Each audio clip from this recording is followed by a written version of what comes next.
Jadi Matius pasal 13 itu kita akan bahas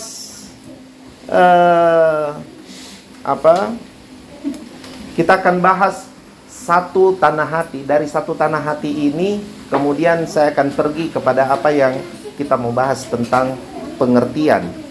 Jadi Matius pasal 13, Yesus memberitahu arti dari perumpamaan penabur. Nah, kita baca mulai dari ayat 18, kita baca sama-sama ya. Kita baca sama-sama. 1, 2, 3. Karena itu, dengarlah arti perumpamaan penabur itu.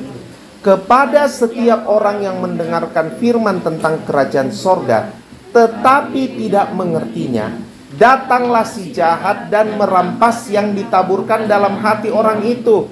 Itulah benih yang ditaburkan di pinggir jalan. Jadi benih yang ditaburkan di pinggir jalan itu adalah orang yang terima firman tapi tidak mengerti. Nah, karena dia tidak mengerti, maka kemudian firman itu dicuri dari dia, diambil dari dia karena dia tidak mengerti. Nah, kata mengerti di situ dalam bahasa Yunaninya itu pakai kata siniemi. Siniemi itu punya arti begini. Sebenarnya secara sederhana, siniemi itu punya arti memahami. Bukan ini ya, bukan mengetahui, memahami. Nah, saya selalu bilang sama kalian tentang perbedaan mengetahui dan memahami. Kalau kalian baca baik-baik di grup Warriors apa yang saya kirim, tulisan yang kemarin saya kirim di grup Warriors, kalau kalian baca dengan cermat, itu begini. Bahwa pengetahuan itu bisa kamu belajar, tidak perlu mengerti, tapi kamu bisa inilah, kamu bisa tahu, bisa ranking 1 lah malah. Ya toh? Kamu tahu saja itu sudah bagus itu. Pengetahuan kan bisa begitu. Matematika kamu tidak perlu memahami kenapa 1 tambah 1 sama dengan 2. Yang penting kamu tahu bahwa 1 tambah 1 sama dengan 2. Itu yang paling penting. Tidak usah Miko cari-cari tahu alasannya. Kenapa dia satu? Tidak penting itu. Karena yang paling penting adalah tahu saja. Nah, kita ini di-drive untuk itu. Perhatikan tidak? Di dunia pendidikan dalam pergaulan, dalam membangun hubungan, di dalam kita berinteraksi sosial, kita itu sebenarnya sedang di-drive untuk yang penting tahu. Paham tidak usah. Ih, kenapa itu dia lagi begitu orangnya? Enggak tahu deh. Dia. Misalnya, kita kan begitu. Sekarang kalau bergaul kan kita begitu. Tuh. Kok tahu itu? Kenapa Aldo begitu ya? Iya, biar dia mana. Dia mau cari tahu biar. Nanti kalau dia senang sendiri gitu. Ya, kita semua begitu. Kita yang penting tahu saja. Yang penting kita tahu dia baik-baik. Yang penting kita tahu dia baik-baik. Dalam segala hubungan, kita parameternya kita melihat keadaan orang itu, lihat media sosialnya misalnya. Padahal media sosial penuh kepalsuan toh. Kita lihat media sosial kita, tahu dia foto-foto dengan, aduh dia ada nih mobil barunya. Astaga, padahal itu mobilnya orang, dia foto dengan mobilnya orang. Tapi kan kita ini cuma di-drive untuk ini. Yang penting kita tahu, firman Tuhan juga begitu. Saya kepikiran sekali dengan Om Frans punya kata-kata waktu di rumahnya Tante Rina begitu. Dan sejak saat itu saya berdoa begitu. Saya memang selalu ingin kalian itu merenung firman, sampaikan perenungan kalian. Saya akan dorong beberapa anak youth untuk ambil mimbar hari Minggu untuk berkhotbah. Tapi kemudian waktu saya dengar kata-katanya Om Frans, saya jadi berpikir begitu. Jangan sampai kamu itu cuma tahu. Karena siniemi itu memahami. Nah, memahami yang seperti apa itu siniemi? Ternyata siniemi itu punya arti begini. Kamu memahami sampai hidupmu itu tersinkronisasi dengan... Tersinkronisasi itu apa? Terlalu tinggi bahasanya. Selaras. Sampai hidupmu itu jadi selaras dengan apa yang kau tahu. Itu sampai begitu loh. Itu siniemi. Jadi begini. Tuhan Yesus itu baik. Itu pengetahuan toh. Yesus itu baik. Tuhan Yesus itu baik. Karena Tuhan Yesus baik, jadi ada kebaikan-kebaikan yang Tuhan Yesus katakan, seperti misalnya, jangan membalas kejahatan dengan kejahatan. Tidak boleh membalas kejahatan dengan kejahatan. Ampunilah sesamamu. Nah, kita tahu tuh, ampunilah sesamamu itu pengetahuan. Tapi kalau kita tidak sampai pada sini ini, itu cuma pengetahuan. Besok-besok ada yang maki kita, ada yang ceritai kita, ada yang apa, kita langsung kepahitan, kita langsung kurang ajar apa nih. Dan kemudian kita rasionalisasi, kita bilang gini, wajarlah saya begitu, namanya juga manusia. Nah, kita kan begitu, namanya juga manusia, namanya juga manusia, ya wajarlah, wajar, saya wajar. Namanya sekali pacarmu, ya wajarlah, saya kan cantik. Misalnya, saya kan cantik, saya kan ganteng, wajar. Ada teman saya yang kayak begitu. Walaupun sebenarnya kalau saya lihat, kalau pembicaraan antar teman, kita suka bilang gini, sebenarnya dia tidak terlalu gagah sih kalau kita lihat-lihat begitu. Tapi dia selalu sebut dirinya begitu, dia selalu sebut dirinya sebagai, permisi, orang ganteng lewat. Dia selalu bilang gitu. Dia selalu tahu bilang dia orang ganteng. Dia padahal kalau kita lihat begitu, kalau kita lihat tidak terlalu sebenarnya, tapi dia selalu bilang, misalnya orang ganteng lewat gitu. Dia selalu gitu. Ada saya punya teman juga di SMA juga yang waduh, sebenarnya kalau mau dibilang cantik, ya bagaimana caranya? Tapi dia pokoknya aduh, bagaimana saya mau menggambarkannya, Diana. Tapi dia itu selalu lewat sama seperti teman saya ini. Dia selalu lewat di depannya kita begitu toh, dengan dia punya percaya diri begitu, dia lewat dan orang cantik lewat, permisi. Dia bikin jalannya kayak Pragawati begitu buat dia. Padahal kita lihat deh hancurnya ini orang. Iya, ini serius.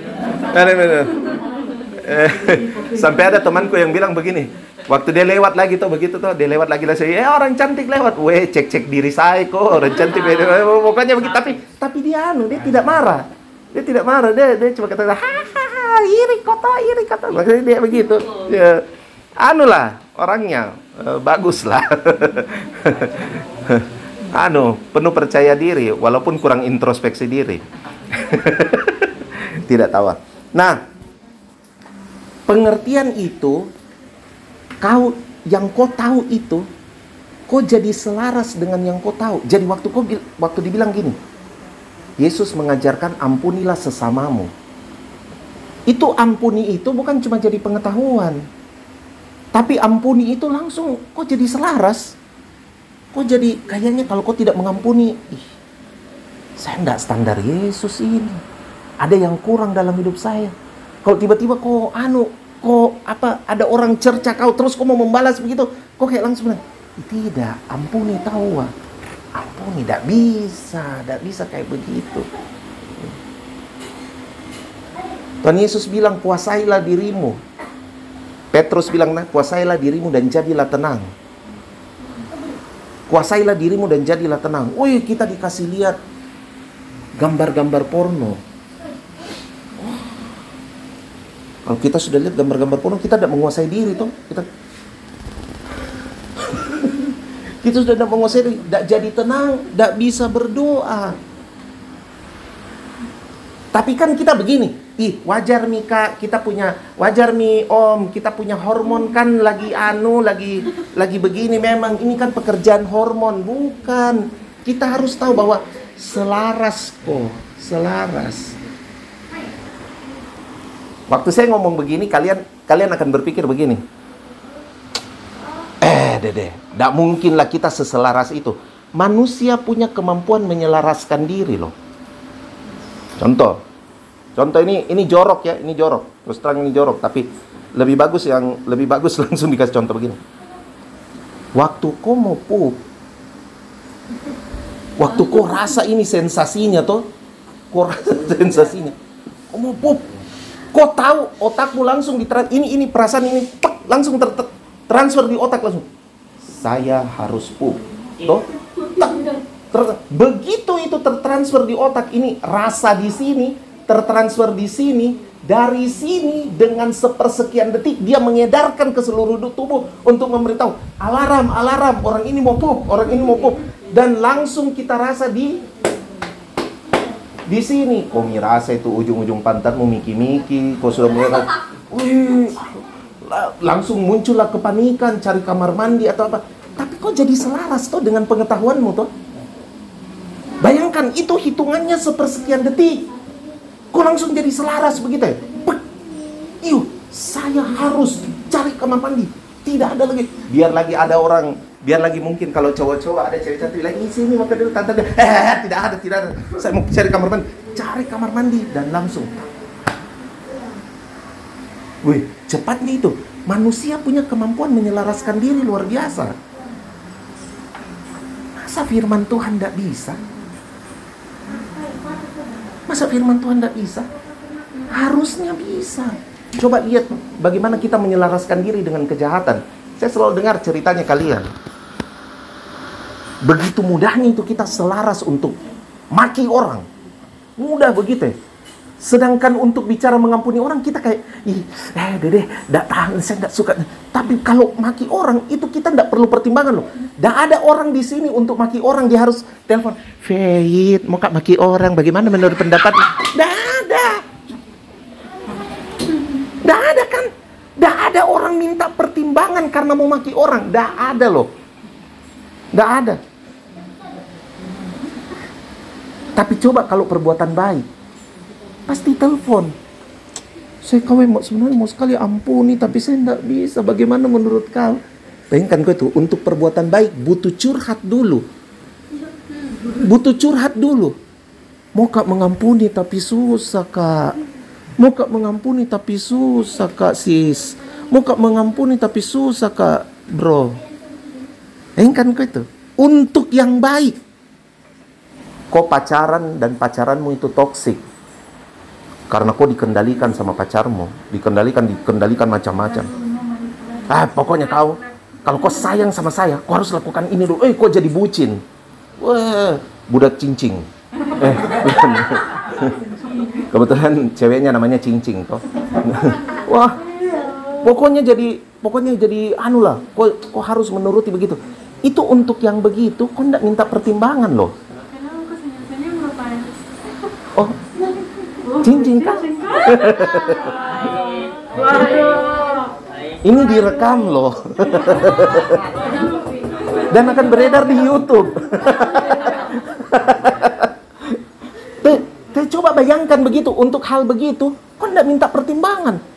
Nanti waktu kau sudah tertekan, kau rasa salah, baru kau mulai cari temanmu. Saya tuh sebenarnya sama ini baru, saya rasa sudah gagal dulu, baru cari. Iya. Tapi kalau hal-hal yang baik, kita tidak begitu loh. Kalau untuk hal-hal yang baik, kita main nanya dulu. Betulkah ini saya harus kasih uangku sama dia? Tidak rela aku sebenarnya bro. Tapi kayak saya mau kasih, bagaimana menurut pendapatmu? Nah, itu. Kalau yang baik, iya. Kita butuh, kayaknya butuh jalan panjang begitu. Tapi lihat ini pengertian. Waktu kau punya pengertian. Pantasan kita ini suka dicuri. Dicuri itu firman Tuhan. Kita suka dicuri itu firman Tuhan. Kenapa? Karena kita tidak membangun siniemi. Kita tidak membiarkan dirinya kita selaras dengan apa yang kita tahu. Nah, sekarang bagaimana caranya kita mendapat, tentunya pengertian di sini pengertian yang benar ya. Bagaimana caranya kita punya siniemi? 2 Timotius pasal 2.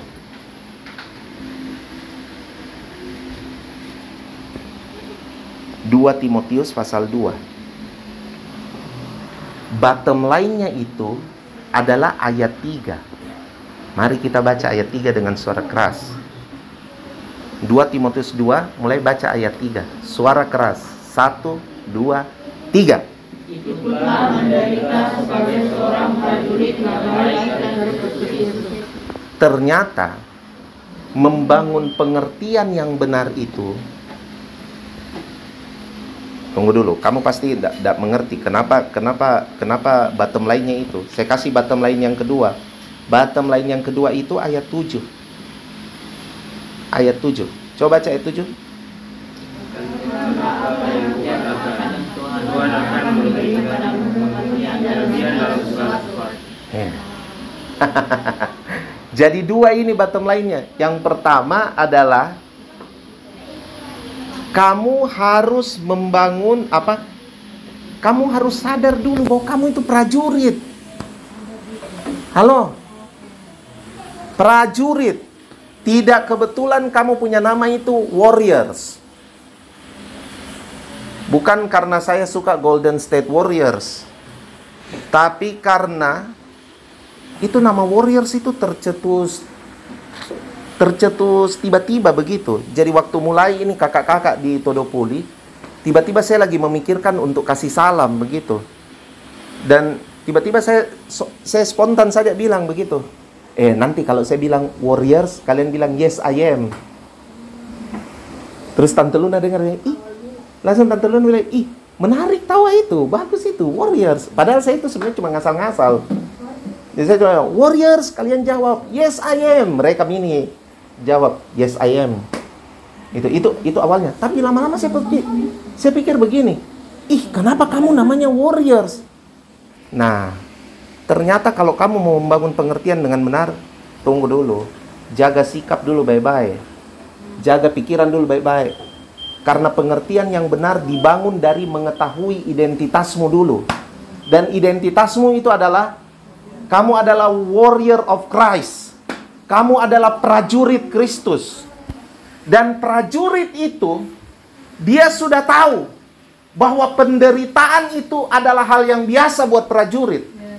Prajurit terlatih bukan untuk hanya jago berperang. Untuk dia jago berperang, dia harus melatih dirinya menderita. Karena waktu dia sustainable di dalam penderitaan, waktu dia punya daya tahan dalam penderitaan, dia akan mahir berperang. Dia akan mahir berperang. Menderita kayak apa kita? Menderita begini. Waktu kamu punya keyakinan, waktu kamu punya pilihan hidup berbeda dengan orang-orang kebanyakan. Saya sudah bahas kemarin kan. Waktu kamu punya pilihan hidup berbeda dengan orang-orang kebanyakan, kamu menderita. Menderita itu.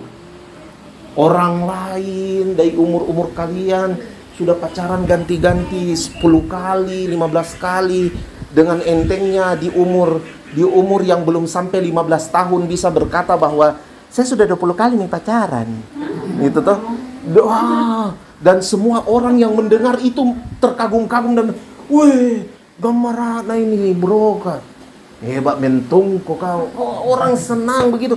Tapi kau punya pemikiran sendiri begitu yang kayak Kesia tadi tiba-tiba begini begitu. Tidak. Itu kan kalau zaman sekarang orangnya ketalikan ini cewek. Aduh. Saya ingat dulu ada saya punya teman perempuan begitu ditanya sama cowok. Terus habis itu dia bilang begini. Dia tolak itu cowok, dia bilang begini. Minta maaf nah, bukan saya tidak suka kota. Tapi saya belum mau pacaran karena saya rasa saya masih sekolah. Gitu. Waktu dia bilang begitu, itu dia diceritai satu, itu pokoknya anak laki-laki. Matinya masih sekolah hancurnya. Mati. Jamu kepada itu cewek munafik. Itu bodoh, dia tidak puji sama kau. Tapi memang itu cewek konsisten sampai tamat SMA dia nak pacaran memang. Dia baru pacaran nanti, kalau tidak salah dengar dia nanti baru semester 3 atau semester 4 baru dia pacaran. Tapi anyway dia di SMA itu dia memang betul-betul bilang, enggak, dia memang beralasan begitu. Wah, itu dapat cerita dari orang. Matinya nih cewek, tidak bergaul. Hancur. Coba kau pikir. Max yang tampan begini, bukan lagi tampan tapi tamfan. Karena itu dipoles. Itu mau bilang thanks untuk Tongfang. Bayangkan kok pria setampan Max ini tiba-tiba memilih untuk begini, memilih untuk ndak jadi jamin dulu. Saya lebih penting. Weh, pasti orang langsung, bro, apa? Matinya, dandut metalnya ini anak,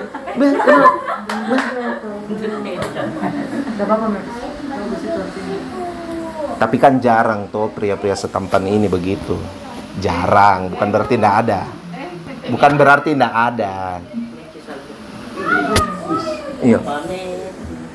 Orang semua di lingkunganmu itu semua bicara kotor. Orang pikir, ini yang sudah paling benar ini kalau bicara begini. Tapi tiba-tiba, aduh, kau punya mulut itu. Kau itu warriors. Tindakanmu beda.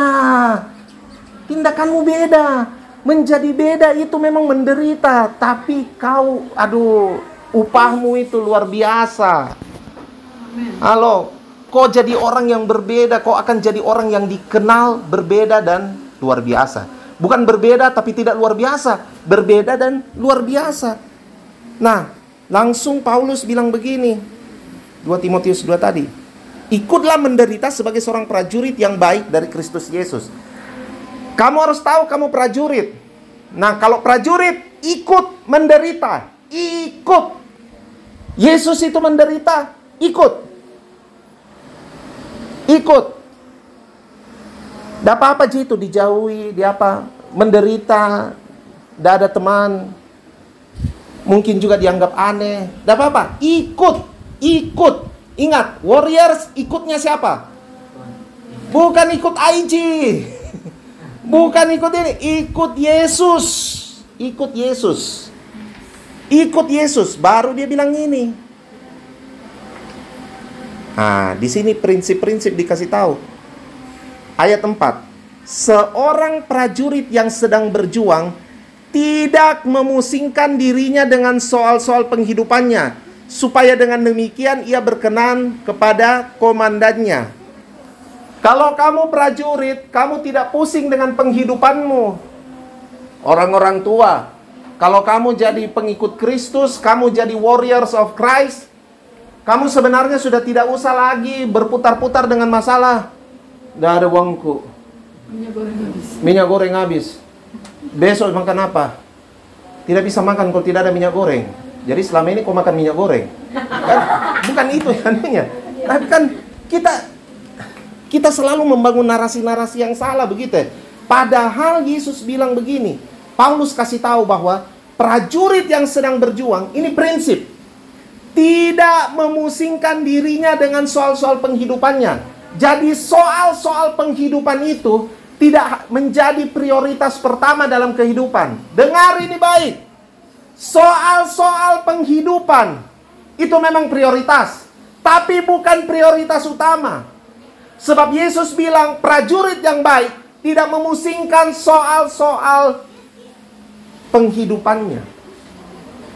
Saya mau khotbah, mau dapat persembahan atau tidak, saya sudah tidak pusing. Harusnya kan begitu. Ya kan? Kamu kerja, kamu lakukan apa saja, soal upah belakang. Yang penting kerja excellent. Tuhan tidak bermain dadu.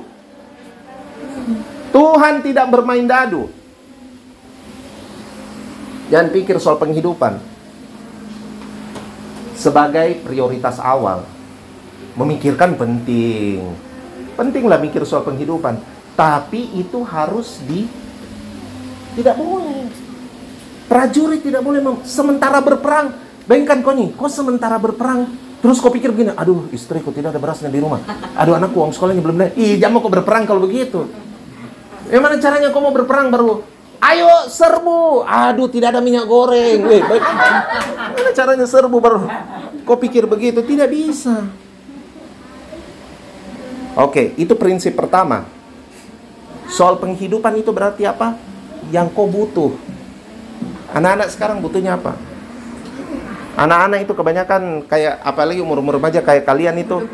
Nah, Oh iya, kuota yang butuh. Tapi biasa mereka butuh 2T. Kalian tahu itu 2T? Tati tayang. Mau Kak dapat tati tayang?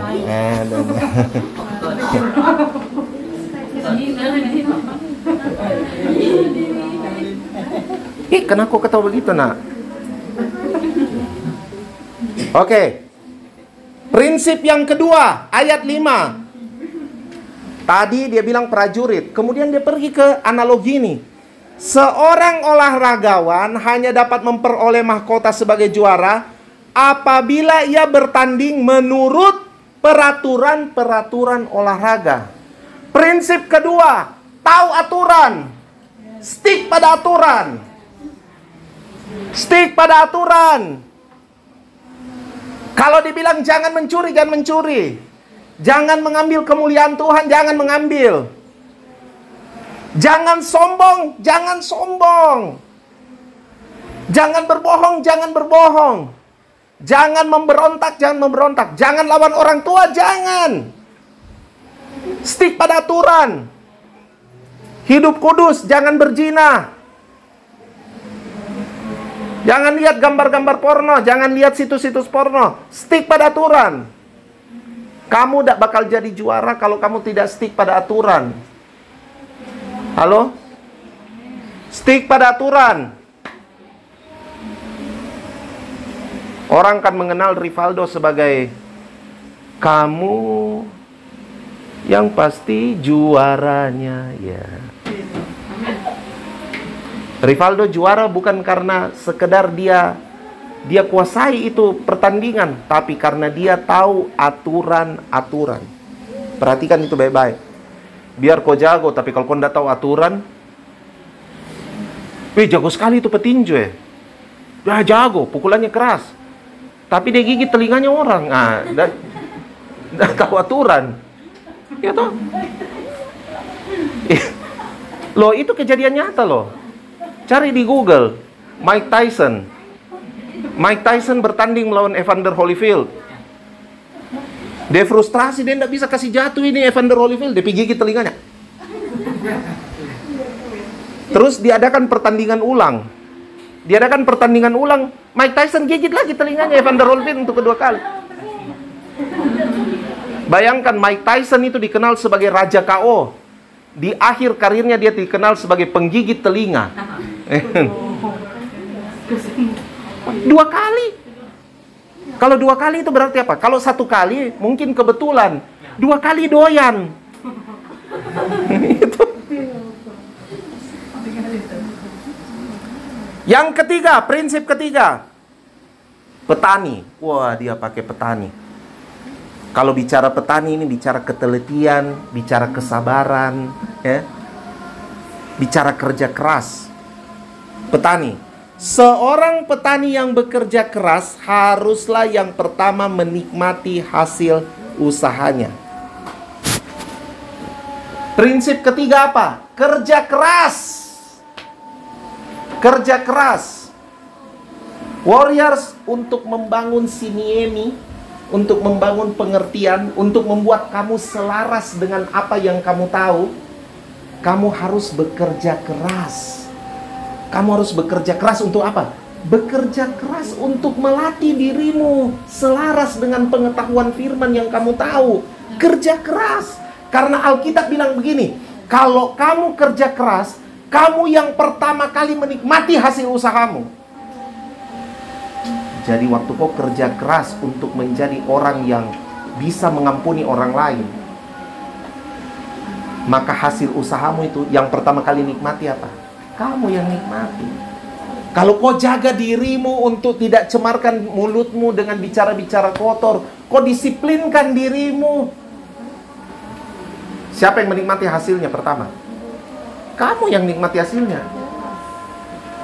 Apa hasil yang kamu nikmati? Pikiranmu jadi tenang, pikiranmu jadi enak, kamu penuh sukacita. Kamulah yang orang pertama yang menikmati hasil usahamu. Makanya kalau orang tua bilang nasihati yang baik, jangan marah-marah dulu. Karena yang menikmati hasilnya itu bukan orang tuamu. Kamu yang pertama menikmati hasilnya. Kamu. bukan orang lain. Itu prinsip, ingat baik-baik. Baru dia akhiri di ayat 7. Kita baca ulang lagi ayat 7. Perhatikanlah apa yang kukatakan. Tuhan akan memberi kepadamu pengertian dalam segala sesuatu. Mari note ini. Yang Tuhan kasih pada kita adalah kalau kamu mulai melakukan ini yang tadi kita baca, ya, sebagai pejuang, sebagai tentara, sebagai olahragawan, sebagai petani, kalau kamu cermati betul-betul prinsip-prinsipnya ini, maka Tuhan bilang ini, kamu akan diberikan siniemi dalam segala sesuatu. Pengertian dalam segala sesuatu itu bukan begini, bukan berarti kamu cuma tahu, tapi kamu akan tersinkron dengan semua yang kamu tahu. Jadi kamu akhirnya punya pemahaman dalam segala sesuatu. Perhatikan kata dalam segala sesuatu. Wow, itu segala sesuatu dahsyat itu. Segala sesuatu itu berarti segala sesuatu. Segala sesuatu. Kamu punya pemahaman dalam segala sesuatu. Dan yang paling top adalah ini. Kamu gampang tersinkron dengan itu. Pengertian firman Tuhan dalam segala sesuatu. Firman Tuhan itu membawa kita pada pemahaman dalam segala sesuatu dalam hidup. Iya loh. Ada orang yang tidak tahu membaca jadi tahu membaca cuma karena firman Tuhan. Iya kan? Ada hamba Tuhan namanya Smith Wigglesworth. Smith Wigglesworth itu tidak tahu membaca. Dia sampai dia besar, dia tidak tahu membaca. Tidak tahu membaca. Lalu kemudian dia terima Yesus.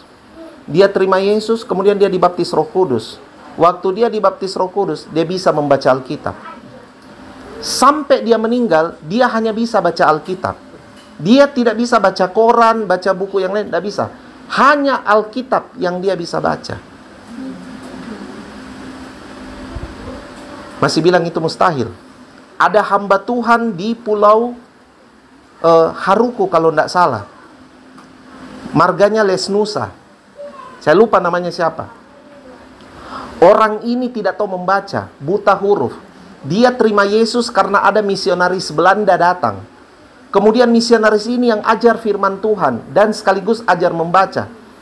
Pelajaran membaca baru dimulai beberapa kali, misionaris dipanggil pulang ke Belanda dan tidak ada misionaris pengganti. Jadi dia belum mahir membaca. Bagaimana dia baca Alkitab? Dia berdoa sama Tuhan. Tuhan Yesus, misionaris ajar. Kalau kami minta kepadamu, maka engkau pasti akan memberikan. Saya minta supaya saya bisa membaca. Tidak ada yang ajar saya, Tuhan Yesus. Tolong saya, ajarkan saya.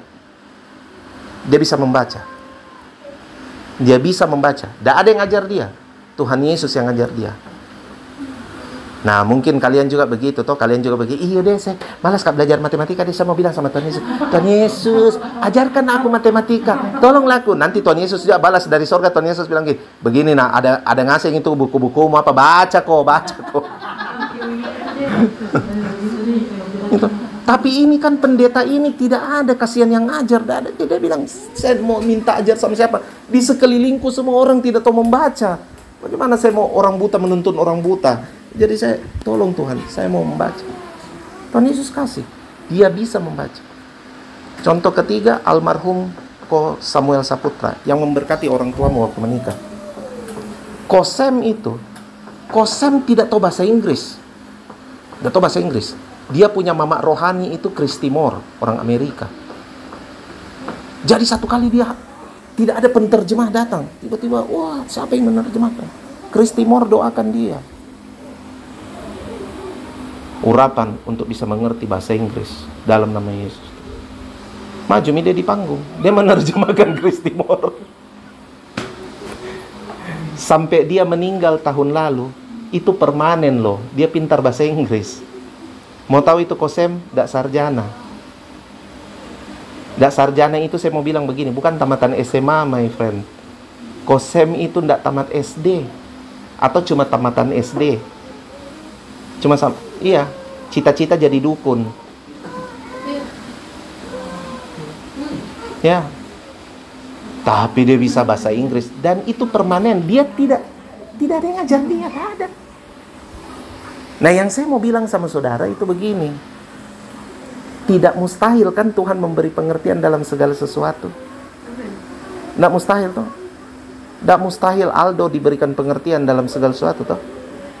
Tidak mustahil Matthew dikasih pengertian dalam segala sesuatu toh. Tidak mustahil toh Rehan. Tidak mustahil kalau tiba-tiba dalam beberapa waktu ke depan tiba-tiba Rehan ada dalam kepemimpinannya kita. Tidak mustahil toh, karena ada pengertian dalam segala sesuatu. Mustahil. Tidak mustahil. Ya. Tuhan Yesus memberkati kita semua dengan memberikan kepada kita pengertian dalam segala sesuatu. Karena itu yang dijanjikan. Amin. There's a quiet place that gives me peace when I'm alone with you.